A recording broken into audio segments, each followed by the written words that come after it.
ایک سوال یہ ہمارے پاس آیا ہے، یہ سوال لکھا ہے ایک ڈاکٹریٹ کے کینڈیڈیٹ جو انگلش لٹریچر میں پی ایچ ڈی کر رہے ہیں۔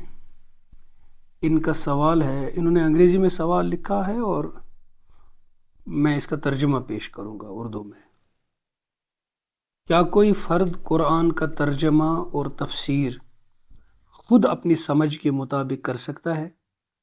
علماء اور اسلامی اسکالرز قرآنی تعلیمات کی کانٹمپریری یعنی عصری اور ذاتی مطابقت کی ضرورت کو تفسیر کے روایتی نقطہ نظر کے ساتھ کیسے ہم آہنگ کرتے ہیں، جو انفرادی تفہیم کو روایتی تشریح پر ترجیح دیتا ہے؟ واہ، سوال سن کر بڑا مزہ آیا۔ مجھے نہیں معلوم کہ میرا جواب سن کر آپ کو مزہ آئے گا یا نہیں، لیکن پہلی دفعہ سوال بڑا دمدار ہے، تو اس لیے انشاءاللہ مجھے تو جواب دینے میں مزہ آئے گا، لیکن آپ بہرحال خود بعد میں اندازہ کر سکتے ہیں کہ یہ کتنی بڑی بات پوچھی جا رہی ہے۔ میں اس سوال کو ہی پہلے واضح کروں گا۔ اس میں جو بات پوچھی گئی ہے وہ یہ ہے، اصل میں اس کے پیچھے ایک پورا پس منظر ہے کہ قرآن مجید کا جو ترجمہ ہے اور قرآن کی جو تشریح و تفسیر ہے، ہمارے پاس تو سند کے ساتھ یہ علماء جو ہیں وہ کرتے ہیں، اور قرآن مجید کے ایکسپرٹس جو ہیں ان کا ترجمہ ہم سٹینڈرڈ لیتے ہیں۔ سوال یہ پوچھا جاتا ہے کہ کوئی بھی آدمی خود اپنی قابلیت سے، اپنی تعلیم سے کیوں ایسا کام نہیں کر سکتا ہے؟ جو اس زمانے میں بس رہا ہے، اس زمانے کے اپنے تقاضے ہیں۔ قرآن مجید ہر زمانے کے لیے اللہ تعالیٰ نے اتارا ہے۔ اگر اس زمانے میں کچھ ڈیمانڈز پیدا ہو گئی ہیں، نئے سوالات پیدا ہو گئے ہیں، تو قرآن کے ٹیکسٹ کو ہم آج کے زمانے کے مطابق کیوں انٹرپریٹ نہیں کر سکتے؟ یہ مولوی حضرات اور علماء حضرات کی ہی انٹرپریٹیشن کیوں فائنل ہے؟ یا کوئی خاص قرآن مجید کا ترجمہ اور تفسیر اور تشریح اور انٹرپریٹیشن کیوں سٹینڈرڈ اور فائنل ہے؟ کیوں نہ ہم اس سے نکل کر کے اپنے زمانے کے تقاضوں کو پورا کریں اور روایتی تشریح کے اوپر انفرادی تفہیم کو اور سیلف انڈرسٹینڈنگ جو ہر ایک کی ہوتی ہے اس کو ترجیح دیں، تاکہ ہمارے مسائل بھی حل ہو جائیں۔ یہ ہے سوال۔ اب اس کا جواب سن لیجئے۔ سوال چونکہ بہت وسیع ہے، جواب چونکہ ایک محدود وقت میں دینا ہوتا ہے، اس لیے میں کوشش کروں گا اس کو ایک نٹ شل میں کہنے کی۔ دیکھیے، آپ انگلش لٹریچر کے اسکالر ہیں، تو میں آپ سے ایک دو باتیں پہلے عرض کروں گا جو ہم میں مشترک ہیں، آپ بھی مانتے ہیں، میں بھی مانتا ہوں۔ ایک ہوتا ہے ٹیکسٹ، آپ کے سامنے ایک ٹیکسٹ ہے اور اس کو آپ انٹرپریٹ کرتے ہیں، اس کی آپ میننگ دیتے ہیں، لیکن وہ ڈیپینڈ کرتا ہے کئی اور چیزوں پر۔ ٹیکسٹ کی کون سی میننگ خاص ہوتی ہے، ڈیفینٹ ہوتی ہے، اور کون سی ڈیفینٹ نہیں ہوتی ہے، کون سی حقیقی معنی ہوتے ہیں لفظ کے، کون سے مجازی معنی ہوتے ہیں لفظ کے، تو آپ کس معنی کو فائنل مانیں گے، اس کے لیے آپ کے پاس کانٹیکسٹ بھی ہو، جس کی روشنی میں آپ لینگویج کی انٹرپریٹیشن کرتے ہیں۔ بلکہ ایک بات اور میں کہوں گا کہ کچھ اور الفاظ بھی ہیں، کو ٹیکسٹ اور سب ٹیکسٹ، یعنی چار چیزیں ہو گئی: ٹیکسٹ، کو ٹیکسٹ، سب ٹیکسٹ اور کانٹیکسٹ۔ ان الفاظ کی میں تشریح یہاں نہیں کروں گا، پھر وقت اس میں لگے گا، لیکن وہ تو آپ بہرحال اپنی جگہ سمجھتے ہی ہیں۔ اب اسی چیز کو میں آسان لفظوں میں اس طرح بیان کروں گا۔ پہلے آپ کی پوچھی گئی پرابلم کو میں زیادہ واضح انداز سے بیان کرنے کی کوشش کروں گا تاکہ سوال سمجھ میں آ جائے۔ جب تک سوال میں سمجھ میں نہیں آئے گا، جواب میں مزہ نہیں آئے گا، یا اس کی اہمیت کو آدمی سمجھ نہیں پائے گا۔ سوال ہے اور بالکل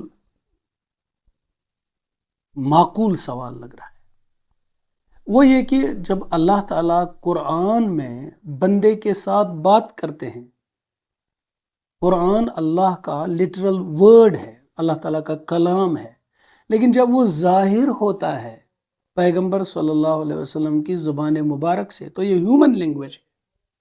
اب ہیومن لینگویج کی اپنی لمیٹیشنز ہوتی ہیں، حقائق کا اظہار، چیزوں کا اظہار کرنا، ہیومن لینگویج ایک لمیٹڈ ہیومن لمیٹیشنز کے ساتھ چلتی ہے۔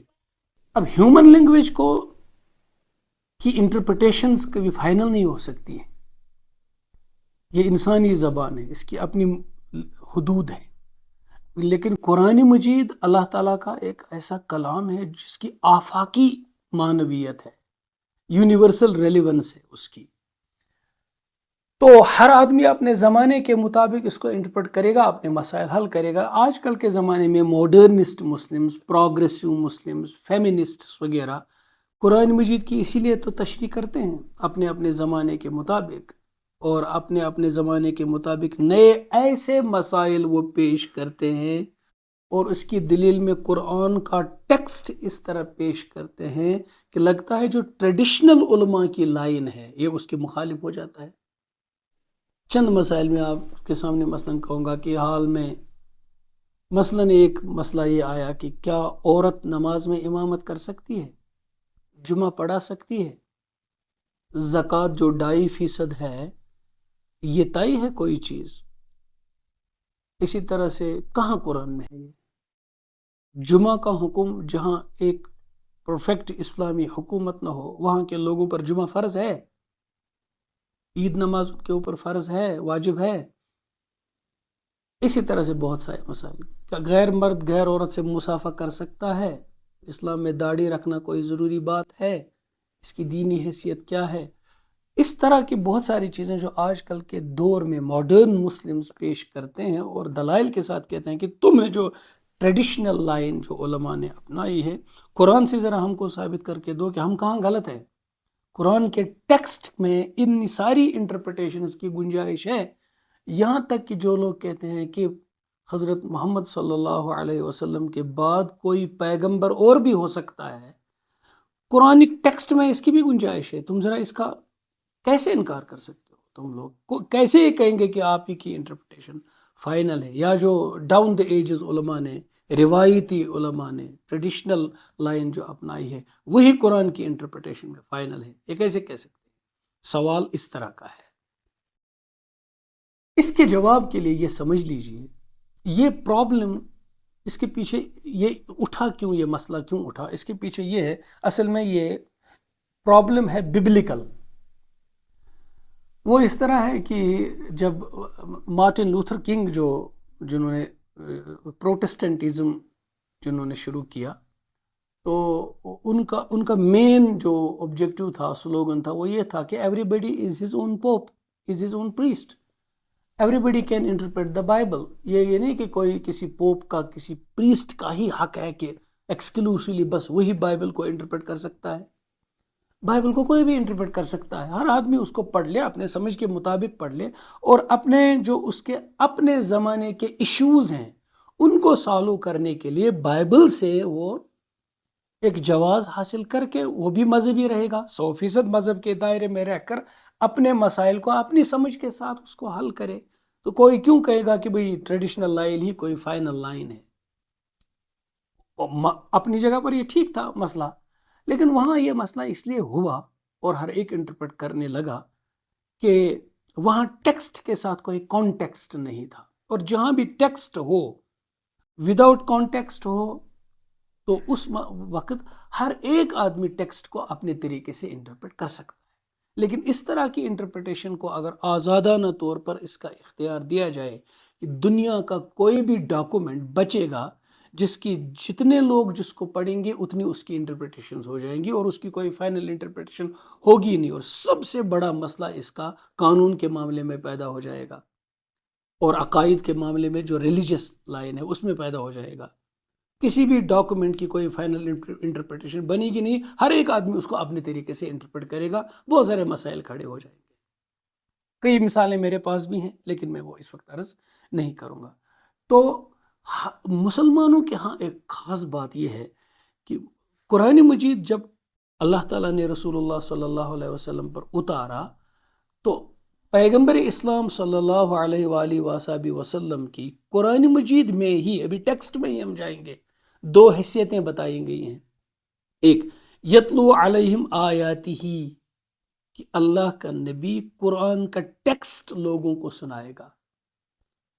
اور ایک جگہ فرمایا وَيُعَلِّمُهُمُ الْكِتَابَ، اور اب آپ اس کتاب کے ان بٹوین دا لائنز جو معانی ہوں گے، بین السطور جو معانی ہوں گے، گہرے معنی ہوں گے، ڈیپ انڈرسٹینڈنگ ہوگی. پیغمبر صلی اللہ علیہ وسلم کو جو فہم اللہ نے عطا کیا ہے قرآن کا وہ فائنل ہے، وہ بھی ان کو بتائے گا. لِتُبَيِّنَ لِلنَّاسِ مَا نُزِّلَ إِلَيْهِمْ، نبی کریم صلی اللہ علیہ وسلم لوگوں کے سامنے انٹرپریٹ کریں، ایکسپلین کریں، ایلابوریٹ کریں قرآن کے ٹیکسٹ. تو اب پتہ چلا کہ جو قرآن کے ساتھ ایک کو ٹیکسٹ ہے. سب سے پہلی بات تو یہ کہ قرآن کا کوئی لفظ اگر اس کے کئی معنی ہیں، یعنی کوئی حقیقی معنی ہوگا اور کوئی اس کے مجازی معنی ہوں گے، تو اگر اس ایک لفظ کے کئی معنی بنتے ہیں تو قرآن کا اپنا ہی ٹیکسٹ دوسری جگہ پر اس لفظ کی تشریح کرے گا، اس لفظ کو متعین کرے گا. اور اگر کئی معنی اس کے قرآن کے ٹیکسٹ میں ہی بنیں گے اس لفظ کے، اور ان کی گنجائش ہوگی ڈفرینٹ کانٹیکسٹ میں، اس لفظ کے معنی کو ہم فٹ کریں گے اور کوئی مسئلہ نہیں ہوگا تو اس کی بھی گنجائش ہوتی ہے. تو سب سے پہلی چیز ہوتی ہے کہ القرآن یفسر بعضہ بعضا، کہ قرآن اپنے ایک جگہ کی اجمالی بات کو تفصیل کے ساتھ دوسری جگہ بیان کرتا ہے، یا قرآن ایک جگہ کے ورڈ کو جس کی کئی میننگز ہوتی ہیں دوسری جگہ بیان کرتا ہے اور وہ میننگ فٹ بیٹھتی ہے. میں اس کی ایک مثال دوں گا، ایک مثال، اور اس سے مسئلہ آسان بھی ہو جائے گا سمجھنا. قرآن مجید میں ایک آیت ہے وَوَجَدَكَ ضَالًّا فَهَدَى، اے نبی صلی اللہ علیہ وسلم، اللہ نے آپ کو ضالًا پایا اور پھر آپ کو ہدایت دی. اب اس ضالًا والے لفظ میں اتنے لوگ ادھر ادھر گئے ہیں ترجمے میں، بڑے بڑے لوگوں نے ترجمہ کیا. ضال کے معنی ہیں گمراہ، تو کیا ترجمہ آپ کو اللہ نے گمراہ پایا اور ہدایت دی. زبردست مسئلہ ہے یہ لفظ، کیا ضالن کے معنی صرف گمراہ ہیں؟ آئیے دیکھیں قرآن کے ٹیکسٹ میں کہیں اور معنی بھی بیٹھتے ہیں. ایک جگہ قرآن مجید میں آیت ہے کہ جہاں مرد کی ایک گواہی معتبر ہے وہاں دو عورتیں، رجل و امرأتان، ایک مرد کے ساتھ بدلے دو عورتیں ایک کے برابر ہوں گی گواہی میں. کیا وجہ؟ ان تضل احداہما فتذکر احداہما الاخری، اگر ان میں سے ایک کو نسیان ہو گیا، ایک بھول گئی، دوسری اس کو یاد دلائے گی. کیونکہ بیولوجیکلی عورت کے زندگی میں ایسے ادوار آتے ہیں جہاں اس کی یادداشت پہ اثر پڑ سکتا ہے، تو اس کی مدد کے لیے، اس کے احترام میں، اس کی تقویت میں اور اس کو امپاور کرنے کے لیے اس کے سپورٹ میں اس کے ساتھ دوسری گواہ بھی رکھی جائے گی. اس پہ وہ بوجھ نہ ڈالو جو مرد پہ ڈالا گیا ہے. تو اب دو عورتیں کر دی یہاں، اور لفظ کون سا استعمال کیا؟ ضالن والا لفظ یہاں بھی استعمال ہو گیا. اس کی دوسری وربل فارم ہے ان تضل احداہما فتذکر احداہما الاخری. تو یہاں بھی یہی لفظ ہوا، تو یہاں ضالن کے معنی بھولا ہوا نکلے، جو راستہ بھول گیا ہو، راستہ نہ مل رہا ہو. اسی طرح سے اس اونٹنی کو بھی ضالن کہتے ہیں جو ادھر ادھر پھرتی ہے. جب ہم لینگویج میں چلے جاتے ہیں تو ایک لفظ کے کئی معنی آتے ہیں. اب ہم دیکھتے ہیں کہ ذات رسول صلی اللہ علیہ وسلم کے ساتھ اس لفظ کا ترجمہ کون سا مناسب بیٹھے گا. تو ایک ترجمہ یہ کیا گیا ہے کہ اللہ نے آپ کو اپنے عشق میں، اپنی محبت میں فریفتہ پایا اور آپ کو راستہ دکھایا. یہ بہت موزون لفظ بیٹھتا ہے یار. تو اس طرح سے آپ لفظ کا ایک ایسا دیکھتے ہیں خود قرآن کے اندر، احادیث کے اندر. اسی طرح سے کبھی کوئی قرآن مجید کی ایک میسج ہوتی ہے، اس میں ایک ایسا لفظ ہوتا ہے جس کا آپ قرآن میں نہیں دیکھتے ہیں، تو پھر اس کا ایک دیکھتے ہیں کہ کس کانٹیکسٹ میں یہ اترا ہے یہ لفظ. وہ کانٹیکسٹ آپ کو بتاتا ہے کہ اس کے معنی کیا ہو سکتے ہیں. آئیے میں آپ کو ایک مثال اور دوں گا. رمضان المبارک کے بارے میں قرآن مجید کی ایک آیت اتری اور اس میں اللہ تعالیٰ نے یہ فرمایا کلوا واشربوا حتی یتبین لکم الخیط الابیض من الخیط الاسود من الفجر ثم اتموا الصیام الی اللیل. کھاؤ اور پیو یہاں تک کہ نمودار ہو جائے، واضح ہو جائے تمہارے سامنے سیاہ دھاگا سفید دھاگے سے، الخیط دھاگے کو بولتے ہیں، جیسے عربی میں مخیط سوئی کو بولتے ہیں، خیاط درزی کو بولتے ہیں، خیط دھاگے کو بولتے ہیں، تھریڈ کو۔ تو قرآن نے فرمایا حتی یتبین لکم الخیط الابیض من الخیط الاسود، جب تک سفید دھاگا اور سیاہ دھاگا آپس میں الگ الگ بین بین آپ کو دکھائی نہ دیں تب تک کھاتے رہو۔ اب عربی جانتے ہیں صحابہ، وہ مادری زبان ان کی عربی ہے، تو اس خیط سے انہوں نے دھاگا ہی سمجھ لیا۔ ذرا کانٹیکسٹ دیکھیں، اس کا کانٹیکسٹ بھی اس کو واضح کرے گا، لیکن یہاں کانٹیکسٹ یہ ہے کہ یہ تو کھاؤ پیو تب تک جب تک صبح صادق ہو جائے، لیکن اب اس کی تشریح حضور صلی اللہ علیہ وسلم کے اوپر کیسے ٹھہری، اور ایک صحابی جو عربی کے ماہر ہیں، بورن عرب ہیں، نیٹو عرب ہیں، پھر بھی ان کے لیے اس کی کتنی ضرورت پڑی، عربی زبان ان کو نہیں سیکھنے کی ضرورت نہیں تھی، تو انہوں نے کیا کیا، حضرت عدی بن حاتم رضی اللہ عنہ، انہوں نے اپنے تکیے سے ایک سیاہ دھاگا ایک سفید دھاگا نکالا، اور تب تک اندھیرا ہوتا تھا، بجلی کے بلب نہیں ہوتے تھے، ہماری طرح موم بتیاں نہیں ہوتی تھیں، اس طرح کی لائٹیں نہیں ہوتی تھیں، تو وہ اتنی دیر روشنی آنے کا انتظار کرتے رہے، یہ دھاگے تھریڈز اپنے ہاتھ میں لیتے رہے اور دیکھتے رہے کہ اتنی روشنی ہو جائے کہ ان کو سفید سفید دکھائی دے اور سیاہ سیاہ دکھائی دے۔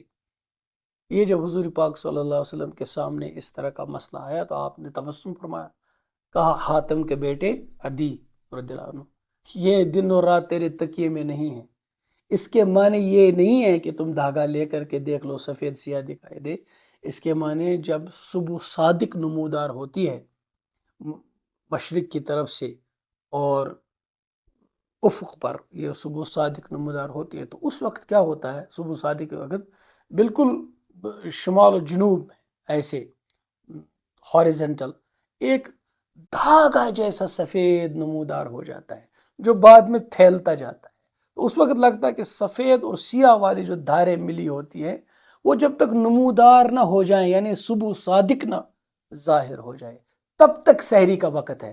جو ہی صبح صادق کا وقت ہو گیا سحری کا وقت ختم ہو گیا۔ اب دھاگے کے ساتھ اس کا کیا تعلق ہے، لیکن اس سفید دھار کو جو ادھر نکلتی ہے آسمان پر افق پر، اس کو دھاگا بتایا گیا۔ یہاں دھاگے کے معنی، اب دھاگے کے حقیقی معنی تو دھاگا ہی ہیں، لیکن مجازی معنی وہ بتا دیے گئے۔ تو اب یہ مجازی معنی ہم نے کب اختیار کیے، حقیقی معنی تو ویسے پہلے چھوڑنے نہیں چاہیے، اس وقت مجازی معنی کی طرف جانا پڑے گا، کسی لفظ کے مجازی معنی کی طرف اس وقت مفسر جائے گا جب حقیقی معنی لینے میں پرابلم ہو۔ تو یہاں حقیقی معنی لینے سے کوئی مقصد ہی حاصل نہیں ہوگا، دھاگا دیکھنے سے کیا ہوگا، تو مجازی معنی دیکھنے سے صبح صادق کی طرف اشارہ ہے، لیکن ہو سکتا ہے دھاگا بھی ہو، جب تک روشنی اتنی نمودار نہ ہو، چاہے سورج بھی نکل آئے تب تک تو ہم سحری کھا سکتے ہیں۔ اب اس کا ایک کانٹیکسٹ ہے کہ اللہ کے رسول صلی اللہ علیہ وسلم نے اس معنی کو خود متعین کیا، اور اللہ کے رسول صلی اللہ علیہ وسلم کو قرآن نے خود یہ درجہ دے دیا کہ آپ اس کے ذمہ دار ہیں کہ قرآن کے معنی اور مفہوم کو خود طے کریں۔ یہ قرآن نہیں، اللہ کے رسول سے فرمایا کہ آپ اس کے معنی خود طے کریں گے۔ اب جب اللہ کے رسول نے قرآن کے معنی طے کر دیے، اب آگے کوئی ایسے معنی طے کر دے جو اللہ کے رسول کے معنی کے ساتھ ٹکرائے یا خود قرآن کے معنی کے ساتھ ٹکرائے، تو وہ انٹرپریٹیشن خود بخود انویلڈ ٹھہر جائے گی۔ اب اتنا ہی مسئلہ نہیں ہے، ساری چیزیں یہاں حل نہیں ہوتی ہیں۔ اب اللہ کے رسول صلی اللہ علیہ وسلم کے شاگرد جنہوں نے ڈائریکٹلی قرآن سیکھا اللہ کے رسول سے، وہ ہیں صحابہ۔ کسی جگہ ایسی چیز رہی جو اللہ کے رسول نے سمجھائی اور جو صحابہ کے اوپر چھوڑ دی، عقل تو انسان کی ہے، تو صحابہ کی سمجھ کے اوپر چھوڑ دی، پھر صحابہ نے اس پر اتفاق کر لیا۔ میں ایک مثال اور دوں گا، قرآن مجید میں ہے ما کان محمد ابا احد من رجالکم ولکن رسول اللہ وخاتم النبی، محمد صلی اللہ علیہ وسلم تم میں سے کسی مرد کے باپ نہیں ہے، یعنی ان کا کوئی بیٹا نہیں ہے، ولاکن رسول اللہ، لیکن آپ اللہ کے رسول ہیں، وخاتم النبیین، اور نبیوں کے خاتم، یہ لفظ ہے یہاں مسئلہ، خاتم، اس کا ایک کانٹیکسٹ ہے، وہ کانٹیکسٹ یہ ہے کہ اللہ کے رسول صلی اللہ علیہ وسلم نے اپنے منہ بولے بیٹے حضرت زید کی جو منکوحہ تھی بیوی، ان کی طلاق ہو گئی تو یہ خاندان شیٹر ہو گیا۔ اب یہ مسئلہ تھا کہ وہاں منہ بولے بیٹی کی بیوی کو بہو مانتے تھے اور پھر سارے قوانین اس پر مترتب ہو جاتے تھے، تو اللہ کے رسول صلی اللہ علیہ وسلم کا حکم ہوا کہ یہ جو سوسائٹی میں بدعت ہے یہ آپ ہی کو ختم کرنی ہے۔ تو پہلے یہ بتا دیا تھا کہ آپ نے جس کو منہ بولا بیٹا بتایا تھا وہ حقیقی بیٹا نہیں ہو سکتا، پہلے یہ بتایا آپ کا کوئی بیٹا نہیں، پھر بتایا ولاکن رسول اللہ، آپ تو اللہ کے رسول ہیں اس لیے آپ کو یہ بدعت ختم کرنی ہے، وہ خاتم النبیین، لیکن چونکہ آپ آخری رسول ہیں آپ کو خود اپنی ذات سے ہی یہ ختم کرنا ہے، کسی اور پر نہیں چھوڑنا ہے۔ اب آپ کو حکم ہو گیا کہ آپ کو ہی حضرت زید کی متعلقہ بیوی سے نکاح کرنا ہے۔ آپ نے نکاح کیا تو لوگوں نے شور اٹھایا کہ آپ نے بہو سے نکاح کیا، آپ نے بہو سے نکاح کیا۔ یہ جب شور اٹھا تو یہاں یہ کانٹیکسٹ ہے خاتم النبیین کے معنی کا، جو آپ آخری رسول ہیں تو آپ ہی سے یہ مسئلہ حل کرایا۔ یہ مسئلہ حل کرنے کے ساتھ اب مسئلہ یہاں ہے خاتم النبیین، لیکن خاتم کا آپ ڈکشنری میں جائے اس کے معنی یہ ہے کہ وہ آخری بھی ہیں، اس کے ایک معنی یہ ہے اٹیسٹ کرنے والا، ختم بولتے ہیں مہر کو، یعنی مہر ڈالنے والا، آپ لفافہ بند کر دیں اس کے اوپر سیل کر دیتے ہیں، وہ لگاتے ہیں آپ ویکس اس کے اوپر، تو خاتم اس پر جو ویکس پر آپ سیل بند کر دیتے ہیں تو وہ لفافہ بند ہو گیا، تو آپ اس کے بھی خاتم کہتے ہیں۔ علماء اسلام ایک ٹریڈیشنل انٹرپریٹیشن اس کی یہ ہے کہ آپ آخری نبی ہو گئے، اب کوئی نبی نہیں آئے گا۔ تو جو لوگ کہتے ہیں کہ بھئی پیغمبر اسلام کے بعد بھی کوئی نبی ہے، وہ کہتے ہیں کہ خاتم سے ہی تو معنی نکلتے ہیں کہ وہ اٹیسٹ کرتے ہیں آنے والے نبی کو، تو خاتم کے معنی دونوں بھی ہیں۔ اب اس کی ٹریڈیشنل لائن کیسے ہم ثابت کریں گے؟ تو اب جو لوگ قرآن کے ٹیکسٹ میں رہ کر پیغمبر اسلام صلی اللہ علیہ وسلم کی حدیث و سنت کو اس سے باہر کر دیتے ہیں، وہ قرآن کے ساتھ کھیلتے ہیں، تلاعب بالقرآن کرتے ہیں، وہ اپنے معنی نکالیں گے۔ اصل میں چونکہ قرآن محفوظ ہے، قرآن کا ٹیکسٹ محفوظ ہے، اس لیے قرآن کے ٹیکسٹ کے حفاظت کے کیا معنی ہیں اگر اس کے معنی محفوظ نہ ہوں؟ کوئی بھی پھر قرآن کو کسی بھی طرح سے ایکسپلائٹ کرے گا۔ قرآن کی جو حفاظت کا وعدہ اللہ نے لیا ہے، اس کی سیدھا اس کی معنی یہ ہے، دلالت اس کی یہ ہے کہ اور اقتضاء اس کا یہ ہے کہ قرآن کے معنی بھی فائنل ہونے چاہیے۔ کیوں؟ کیونکہ جب کسی چیز کے معنی ہی فائنل نہیں ہیں تو جو چاہے گا جس طرح چاہے گا اس کو اپنے حساب سے اس کو آگے بڑھائے گا، تو اسے ہم کہیں گے کہ قرآن محفوظ ہے، معنی محفوظ نہیں، تو اس کا مطلب یہ ہے کہ جو اگر الفاظ میں کوئی تحریف نہیں کر پائے گا وہ معنی میں تحریف کرے گا، تو بات ایک ہی ہوئی۔ تو اب اس خاتم کے معنی دیکھیے، حضور پاک صلی اللہ علیہ وسلم نے اپنی حدیث میں فرمایا کہ انا خاتم النبیین، میں نبیوں کا خاتم ہوں، جیسے قرآن نے کہا لا نبی بعدی، میرے بعد کوئی نبی نہیں، تو یہ اس پہلے معنی کی انٹرپریٹیشن ہوگی۔ یہاں خاتم النبیین کے معنی ہو گئے لا نبی بعدی، میرے بعد کوئی نبی نہیں ہوگا، تو پتہ چلا اگر قرآن کے ہاں کوئی لفظ خود قرآن کے اندر سے اسپیسیفائی نہیں ہوتے اس کے معنی، تو آپ کو اللہ کے رسول کی انٹرپریٹیشن میں جانا پڑے گا کہ آپ نے اس لفظ کو کیسے ایکسپلین کیا، تو پھر قرآن کے سٹینڈرڈ معنی آپ کے سمجھ میں آ جائیں گے۔